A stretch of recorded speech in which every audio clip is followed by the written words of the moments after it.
Thank goodness you're not as perfect as you appear, because Yeah, right. the rest of us are all like, yeah, wow, we've really been creatively avoiding things we're supposed to be doing all summer, and it kind of was like a little refreshing to hear you have too.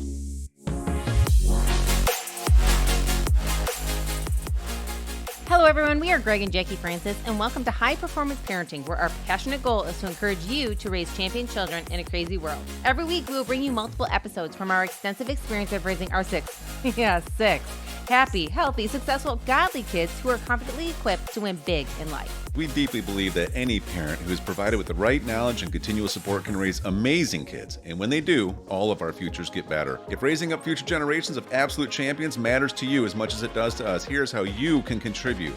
Like and share this podcast with everyone you know. And together, let's embrace this journey of raising champion kids in a crazy world. Okay, honey, we are back, and guess what? It is back to school month. Are you excited or what? Are you pumped? I'm so pumped. You are? You're confusing Hey, me. what did the buffalo say at drop off when they took the kids to school? I don't know what a buffalo said, honey. Bye, son. Okay, so you're not really excited for school. You're excited for your school jokes, is what you're trying to say.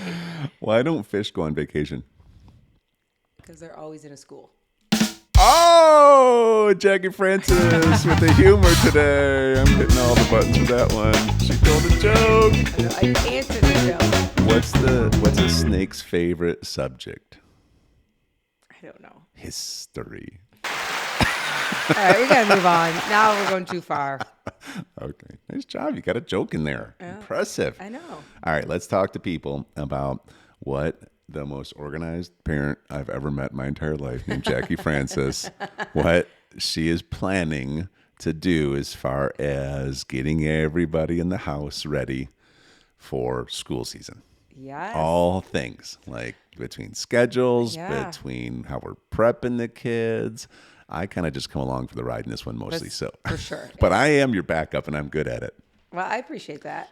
It's so funny. I feel like the summer flies by so quick. I think every parent must say that, right? It's like you have so much fun, and now all of a sudden it has to come to an end, right? And we're definitely the parents that love being around our kids, So when school time starts, it's a new schedule, and maybe you're sitting out there and you're thinking to yourself, like, maybe you're thinking two things. Number one, I really am going to miss my kids when they are back at school, or there's a school schedule or there's structure like that. You kind of miss the flexibility of the summertime. And then there's some parents who are like, I'm actually ready for school. My kid and I are both ready to, Sure. Kind of start this up again. I'm a little ready, Are to you? be honest with you. We have a kind of a unique situation. Sure, because we homeschool, sure. But, there is a lot of peace in the structure of a school year. And we kind of, we let that all kind of slack a little bit, and we have other structure stuff, but it does shift things. And I just feel like we've had a really good long summer. I felt like summer here started at like April, and so is weather-wise anyways. And so it's been kind of long for us. So it feels like, okay, there should be a shift into the fall season. Yeah. When for me, it's like school starting, schedule starting.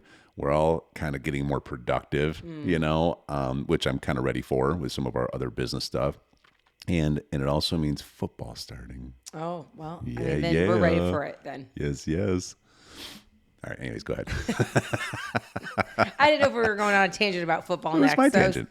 Yeah. Okay. You're So welcome. today we want to talk to everybody about back to school and kind of just the schedules, what it looks like, and how we like to organize the kids. So for us personally, we are always in a learning mode, even in the summertime. I'm not saying we're doing homework per se, but we're in a learning and growing mode. I think one of the things I do most with the kids is even throughout the summer, of course, there's lots of fun, but there's still reading going on and things like that. Yeah. We are educating ourselves. We don't just totally slack off for 3 months straight. We like to have some books that the kids are reading over the summer. Yep. And a couple, routines that do go well. But the real fall routine is starting. So the way I prep the kids is, number one, they get really excited when all their curriculums come in. So I've ordered up all the curriculums for the year. So we are going to be ahead of time, making sure that all their binders are organized, making sure all their paper is ready, making sure all the books are ordered, making sure they're kind of looking it all over. I mean, Hunter was already reading a couple books that she's going to be reading over the school year. year because she was just excited to kind of see what was going on. Sure. So I think a lot of it is really getting excited with the kids, what they're going to learn this year. Yeah, kind of building some positive anticipation that this is going to be a fun school year. We Correct. don't really talk about the school year starting like, oh man, can't believe we're starting a school year. It's kind of like, hey guys, guess what? New season. Right. Let's do this thing. It's going to be fun. What are you guys learning this time? That's right. And I feel like they gather our tone. Yep. Right. So, And they give input. Sometimes I'm asking them, what kind of history do we want to learn this year? Or what kind of science projects should we do? Ultimately I need to make the decisions, but we're getting some input. We're talking about it. And even when they went to like Montessori school and stuff like that, again, it was really, many moms probably can attest to this. It's getting ready with the new school outfits, it's getting ready with the new lunch boxes and the new book bags and and I know I was talking to my friend who is a teacher, and she said the school list is going out this week of who's in what class, and she's really excited about that for all the kids. So I think the tone is positive in our house, and more than anything, I hear this. I don't think parents really realize what they're saying. I think they're just kind of going along with life.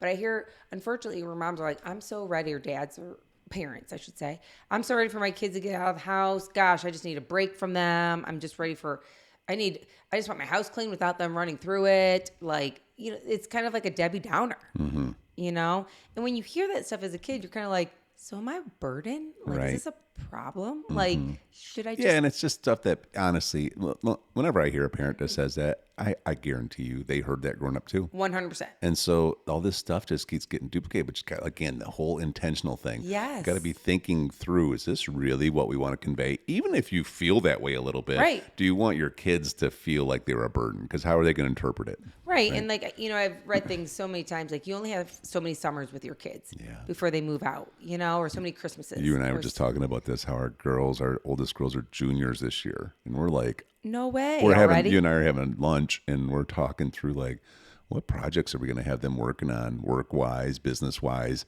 in 2 years? Yes. In 2 years. That'll be here in like a second. Literally. That's crazy. 16 years have gone by in a second. It Yeah. feels like. So we have 2 school years left. Right. So I oldest. think that when you think about it that way, you're kind of like, I really want this to be positive for my kids. Obviously, we all say and do things that we're like, shoot, I wish I had rephrased that better. So just do it. Like, no big deal.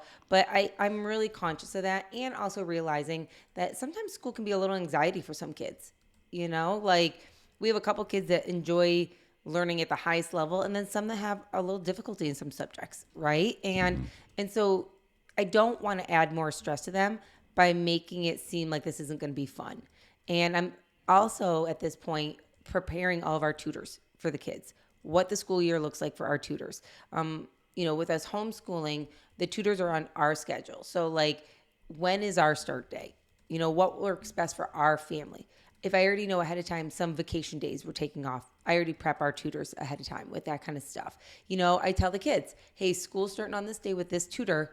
Let's be ready with, whatever information we need for that tutor. I'm making sure all the Zooms are set up for the kids and they're ready and excited, knowing that on the day of, most likely it's going to be a little clunky because we haven't been doing it for a while, but we're going to have fun doing it regardless. So I think a lot of prep and talk. Hey, I just talked to your tutor today. She's excited. She's sending a little information. I'm ordering a new book for you. Can't wait for this topic we're studying this year, whatever it may be. I'm just really communicating well with the kids, and they get engaged. They get excited with me. So that's the first thing. Next, what I'm doing with the kids is really preparing what the schedule is going to look like. What does Monday, we take kind of like a Friday off from our schedule. So what does Monday through Thursday look like? And for us personally, I start like a week ahead of time getting them in that schedule. So we might not be necessarily starting the Zoom that week before, but we're up. We're going to spend a little time in the schoolroom. We're going to kind of organize ourselves in our school, area. We're going to make sure everything's ready for us to go. So they're not waking up late the first week of school. Sure. Many kids are so exhausted how from much the summer. before like the first week of school? How much before that do you have this in place? If school would be starting for us, I would say 2 weeks in advance. Okay. I have 2 weeks in advance where everything's already done. And that helps you have less stress. Correct. And them. Yes. I mean, I've been ordering up everything up all summer, but now the conversations with the kids, prepping them, the time to get up, we'll start, going to bed at a reasonable time, waking them up at the reasonable time, having fun where we're in the schoolroom, kind of getting organized. 2 2 weeks in advance, because that way then they kind of understand what it's going to be like, and not that we haven't been doing this for years, but we all need a reset. And then that also gives me a reset. I don't know about other parents, but hey, I'm going to go down to my office and get my work done too. Like, this is the new routine. We're all going to work till 11:30. Yep. And then we're going to take our break and have lunch. Yep. And then if there's some more to do, we do it after that. So it's like, it gives me an opportunity as a parent to start getting in my routine better. I just told you yesterday, I think it was, you're like, what do you have to do today? And I was like, well, I'm behind on things. I need to get caught up. You've been summer I procrastinating. have been. And you're like, oh, how far behind? I'm like, Thank goodness you're not as perfect as you appear. Because, yeah, right. the rest of us are all like, yeah, wow, we've really been creatively avoiding things we're supposed to be doing all summer. And it kind of was like a little refreshing to hear you have too, to a certain extent. So I think it's just prep and conversations, to be honest with you, and making it positive. I think one of the things that you probably do to help a lot of times is, as the kids are getting excited, you're present enough to hear what they're excited about. So when they're like, showing you what we're going to do for the year, And I do want to say, though, one of the things is, for you, involvement, you're right. You're not like necessarily involved in the organization of all this kind of stuff, but we do a really good job of communicating ahead of time of what I'm purchasing. Like, obviously I have a bit better handle on what we need, but like, I come to you and I'm like, hey, here's what I'm thinking for the school year. This is where I want to focus. This is what I'm thinking. I mean, some things are non-negotiable: math, writing and reading. I mean, we've learned to get good at this, where we just know we kind of compartmentalize things into multiple different endeavors. Whether it's we're launching a new business here soon, and so in that business, that I'm the lead, and so how can you support me being the lead? But it's really my responsibility to make this thing work, right? And so, when you're not trying to lead with me leading, then there's peace in that. And we've just decided that when it comes to managing school structures and even house management stuff, that you're the lead as far as like the organization side, but I'm your big support player. So we work together. I'm still heading the house. We're a team. At the same time, though, it's like, this is a part that, you manage, you handle it, and you do it amazingly well. But I have to be in the know enough to be able to support you, first of all. I feel like part of my role is to encourage you, because it's a lot on you. Number two, I got to be able to back you, So if it's like, hey guys, everybody's in bed by 10 or something like that, I don't want to hear anybody whining about that. If they are, I'm going to step in and I'm going to make sure nobody's complaining or, has an attitude about it, because it's the rule that we decided to set together. Right. And even prepping you, because you actually are the one that likes to stay up later with the kids. I do. So actually. I actually have to prep you and remind you of like, hey, we're back on school schedule. And such a bummer. It is for you. All your friends have to go back to school. I know. That is the hardest part. And I have to prep Greg. But I read something not too long ago, and I thought this was super interesting. Is everything you just said is so true. Like we're both very involved in everything in our life, right? Whether it's businesses, whether it's the kids' needs for school, whether it's endeavors that we're doing, whether it's whatever it may be. And neither one of us are trying to be the lead in an area that the other person has been kind of designated to do so. But number two, what we're also not doing is assuming the other person can't handle something. Yeah. Like, it would never Agreed. come across that like, well, because of your leadership, you have to take care of everything. And I just don't have any leadership or knowledge to be able to go figure this out for us, or vice versa. Yeah. You know what I mean? So I think it's the respect that we have for each other. I think the biggest part is we're both capable people in all these categories. However, we also are different people, so we would do them in different ways. Totally. We'd go about them. Like if I'm cleaning up the kitchen, I probably would do it naturally, just different than how you would do it. However, you have a process in the system, so I feel like the way I support you is just doing it your way. Because you're the one ultimately responsible for that. So if I come in and start questioning you, like, well, why don't you just do this, and I would do it this way or whatever. See, it kind of creates an extra level of tension that's unnecessary. Right. And I heard somebody say one time, a long time ago, it's like, even with when you bring people on board to help you run projects, you just got to recognize you got to give them the task, but then you got to let them accomplish the task the way they would. Yes. Otherwise, you're just micromanaging, and then they're under stress and pressure, and now they're not even performing their best. Right. And it just made a lot of sense to me, because I've had people do that to me too, and I don't like it. Then I get defensive, and it's like, I just want to kind of do it my way, right? No, I think that's so important to understand that everyone does things a little bit differently, but the end result has to be the same. Yeah. And so even like when it comes for school and stuff like that, there is structure. There's structure because I understand what's best, Yep. for our kids. I understand as an adult what they need, but then they get to go in their classrooms and they get to kind of do it as they need to. Mm-hmm. You know what I mean? If one kid feels like getting science done before math helps them, okay. But at the end of the day, both need to be done. Yeah. Do you know what I mean? If you feel like studying with your sibling helps you, great. If it doesn't, great. Do it on your own. Right. Right. And so we kind of given our kids a little opportunity to learn to teach themselves. In We ways do. that- We give them a level of freedom, don't Correct. we? Within guardrails. Within structure.